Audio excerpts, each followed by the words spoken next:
Doctor Nawaz Deobandi का एक शेर है साहब कि जलते घर को देखने वालों, फूस का छप्पर आपका है, आपके पीछे मेरे तेज हवा है, आगे मुकद्दर आपका है। उसके कत्ल पे मैं भी चुप था, मेरा नंबर अब आया, मेरे कत्ल पे आप भी चुप हैं, अगला नंबर आपका है। खैर ये इस वक्त मुस्लिम देशों पर बिल्कुल सही बैठ रहा है। दरअसल इजराइल ने दुनिया को हिलाते हुए 8 सितंबर से 10 सितंबर के बीच महज 72 घंटों में 6 इस्लामिक देशों पर अटैक किए हैं और इसमें सबसे ज्यादा हैरानी वाला था कतर, क्योंकि कतर की सिक्योरिटी का जिम्मा अमेरिका ने उठाया हुआ है। तो ऐसे में अमेरिका की सुरक्षा वाले कतर में हुए अटैक के बाद तो हड़कंप मचा हुआ है। इसी के साथ एक मैसेज ये भी गया कि अब अमेरिका की सिक्योरिटी से काम नहीं चलेगा। ऐसे में जो इस्लामिक देश गाजा के मामलों में कल तक चुप बैठे हुए थे, ये सोचकर कि गाजा में जो हो रहा है वो होने दो, कौन सा हमारे देश के साथ हो रहा है, उन्होंने फौरन एक इमरजेंसी मीटिंग बुलाई जिसमें मुस्लिम देशों की नेटो जैसी साझा मिलिट्री बनाने की कवायद चल रही है। यानी अब इजराइल के खिलाफ अब मुस्लिम देश एक होकर लड़ेंगे। तो ऐसे में सवाल आता है कि क्या अब 6 देशों पर अटैक के साथ क्या इजराइल ने अपने लिए नई मुसीबत खड़ी कर दी है? क्या इस्लामिक देश मिलकर नेटो जैसी साझा मिलिट्री बना पाएंगे? और इसमें भारत का क्या स्टैंड है, वो किसके साथ है? चलिए समझने की कोशिश करते हैं। देखिए शुरुआत इजराइल के अटैक से करते हैं। इजराइल ने पिछले दिनों गाजा समेत सीरिया, लेबनान, यमन, ट्यूनीशिया और कतर पर हवाई हमले किए। इनमें 200 से ज्यादा लोग मारे गए और 1000 से ज्यादा लोग घायल भी हुए। इसकी जस्टिफिकेशन में इजराइल का कहना है कि वो इन देशों में आतंकी ठिकानों का निशाना बना रहा है। अलग अलग देश में अलग अलग तरीके से टारगेट किया। पहला, यमन में हूतियों के नाम पर बम गिराए।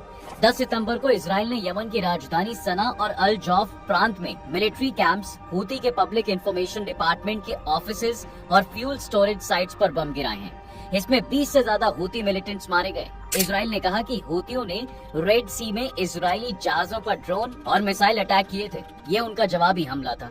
दूसरा, कतर, हमास लीडर्स को टारगेट बनाकर एयर स्ट्राइक। 9 सितंबर 2025 की दोपहर 3:46 पर इजराइल ने कतर की राजधानी दोहा पर एयर स्ट्राइक की।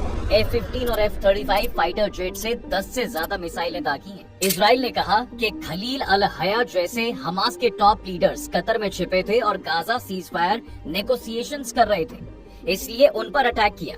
तीसरा, लेबनान, ड्रोन स्ट्राइक से हिजबुल्लाह मेंबर को टारगेट किया। 8 सितंबर को इजराइल ने लेबनान के बर्जा पर ड्रोन स्ट्राइक पर हिजबुल्लाह मेंबर को टारगेट किया। इजराइल अब तक लेबनान पर 600 से ज्यादा स्ट्राइक्स कर चुका है।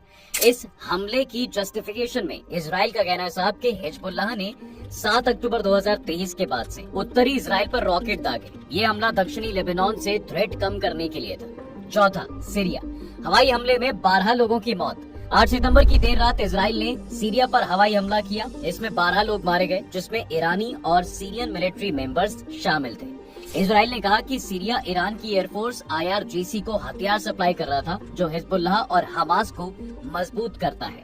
पांचवा, ट्यूनीशिया, 2 बोट्स पर हमला करके तबाह कर दी। इजराइल ने 8 सितंबर की रात करीब 10 बजे ट्यूनीशिया के पोर्ट पर एक फैमिली बोट पर ड्रोन स्ट्राइक की। इस जहाज में 6 लोग सवार थे जो पुर्तगाली झंडा लगाकर सफर कर रहे थे। 9 सितंबर को दूसरा हमला किया गया। ये बोट्स गाजा पहुंचकर खाना, दवाइयां और मेडिकल सप्लाईज डिलीवर करने वाली थी, जो इजराइल के मुताबिक हमास को हथियार या सपोर्ट पहुंचा सकती थी। छठा, गाजा, मिसाइलें दागी और ड्रोन से बम गिराए गए। 8 सितंबर को ही इजराइल ने गाजा पर 12 से ज्यादा प्रिसीजन गाइडेड मिसाइलें दागी। ड्रोन्स ने रियल टाइम सर्वेलांस और स्ट्राइक्स की। इसमें 32 से ज्यादा लोगों की मौतें हुई। इजराइल ने इसे ऑपरेशन आयरन सॉर्ड का हिस्सा बताया, जिसका मकसद हमास को खत्म करना और गाजा को डीमिलिटराइज करना है। अब साहब, जब इन 6 मुस्लिम देशों पर अटैक हुआ तो अब ये जागे हैं कि इजराइल को रोकना बहुत जरूरी है। कल जब सिर्फ गाजा पर अटैक हो रहा था, गाजा में बेकसूर मासूमों की जान जा रही थी, तो इन्हें कोई फर्क नहीं पड़ रहा था, खासकर कतर जैसे देश को। और अब ये भी इसलिए जागे हैं क्योंकि मामला सिर्फ इन 6 देशों तक लिमिटेड नहीं है। ईरानी इस्लामिक रिवॉल्यूशनरी गार्ड कॉमर्स के एक्स चीफ मोहसिन रजई के मुताबिक इजराइल का अगला निशाना सऊदी अरब, इराक और तुर्की भी हो सकता है। इसमें भी तुर्की की पॉसिबिलिटी इसलिए ज्यादा है, इसकी कई वजहें। सबसे पहली वजह तो उसका हमास का सपोर्ट है। दरअसल तुर्की हमास को खुले तौर पर सपोर्ट करता है। राष्ट्रपति रजब तैयब अर्दोगन संसद में कह भी चुके हैं कि हमास आतंकी संगठन नहीं है, बल्कि आजादी की लड़ाई लड़ रहा है। साथ ही तुर्की में हमास के नेताओं का आना जाना लगा भी रहता है। जनवरी 2025 में ही तुर्की के राष्ट्रपति एर्दोगन ने राजधानी अंकारा में हमास नेता मोहम्मद इस्माइल दरवेश से मुलाकात की थी। इसके साथ ही सीरिया के मुद्दे पर भी तुर्की और इजराइल आमने सामने आते रहते हैं। पिछले साल सीरिया में बशर अल असद की सरकार का तख्ता पलट हुआ। तुर्की अहमद हुसैन अल शरा की नई अंतरिम सरकार का सपोर्ट करके अपना वर्चस्व वहाँ बढ़ाना चाहता है और इजराइल इसके खिलाफ है। ऐसे में अगला नंबर तुर्की का भी लग सकता है। ऐसे में देखिए, सभी अरब और इस्लामिक देशों के प्रतिनिधियों का 15 सितंबर को दोहा में एक इमरजेंसी अरब इस्लामिक समिट हुई थी। आसान भाषा में कहें तो ये एक इमरजेंसी मीटिंग थी जो इजराइल के कतर पर हमले के बाद बुलाई गई।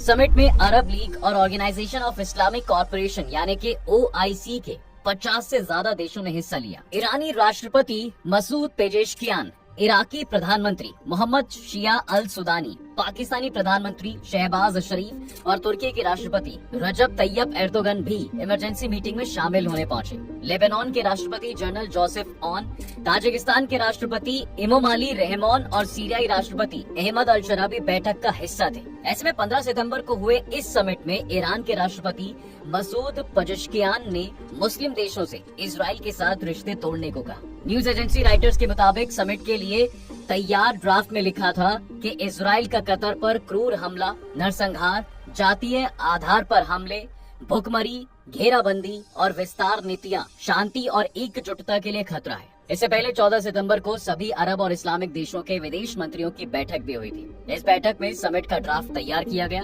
बैठक में कतर के PM और विदेश मंत्री शेख मोहम्मद बिन अब्दुल रहमान अल थानी ने कहा था कि अब वक्त आ चुका है कि अंतर्राष्ट्रीय समुदाय दोहरे मापदंड न अपनाकर इजराइल को उसके गुनाहों की सजा दे। हालांकि मेरे मन में सवाल ये भी है कि क्या गाजा के लिए ये सब एक साथ नहीं आ सकते थे? क्योंकि अगर इजराइल को उसी वक्त रोक दिया जाता तो आज ये नौबत भी नहीं आती साहब। क्योंकि अब ये जो बैठक हुई है वो गाजा के लिए नहीं बल्कि अरब और इस्लामी देशों पर इजराइल की तरफ आ रहे डायरेक्ट एंड इनडायरेक्ट थ्रेट से सेफ्टी का प्लान बनाने के लिए हुई है। इस मीटिंग में मिस्र ने नेटो जैसा एक कंबाइंड मिलिट्री बनाने का प्रस्ताव दिया जिसकी अध्यक्षता अरब लीग के 22 देशों में बारी बारी से सौंपी जाएगी। इसका पहला अध्यक्ष मिस्र होगा। इस प्रस्ताव में सेना, एयरफोर्स और कमांडो यूनिट में बेहतर तालमेल भी बनाया जाएगा। इसके साथ ही सभी देशों की आर्मी ट्रेनिंग, लॉजिस्टिक्स और मिलिट्री सिस्टम को इंटीग्रेट किया जाएगा। इसका नाम ज्वाइंट अरब फोर्स या अरब यूनिफाइड आर्मी होगा। इसका नियम भी सिंपल यही होगा कि अगर किसी मेंबर देश पर हमला होता है तो सैन्य बल के इस्तेमाल की इज्जत मेंबर देशों और मिलिट्री लीडरशिप से सलाह के बेस पर दी जाएगी। वहीं पाकिस्तान न्यूक्लियर कैपेसिटी से मदद करेगा। लेबनान की मीडिया आउटलेट अल अखबार के मुताबिक मिस्र ने प्रस्ताव में कहा है साहब कि वो इस तरह के सैन्य गठबंधन में 20,000 सैनिक देगा, जबकि सहयोग के मामले में सऊदी अरब दूसरा सबसे बड़ा देश होगा। सऊदी अरब, UAE और कतर जैसे अमीर गल्फ देश फाइनेंशियल सपोर्ट करेंगे। मिस्र इसका इस्तेमाल अपनी सेना को एडवांस हथियार से लेस करने के लिए भी करेगा। मिस्र के मिलिट्री ब्रांचेस इसकी प्लानिंग बना रहे हैं। इजराइल के हमलों के जवाब में फोर्सेस को फौरन तैनात किया जाएगा। इसे लेकर मिस्र के राष्ट्रपति अब्देल फतह अल सीसी ने कई देशों से बात की है और दोहा शिखर सम्मेलन के अलावा इस प्रस्ताव पर बातचीत की पॉसिबिलिटी भी जताई है।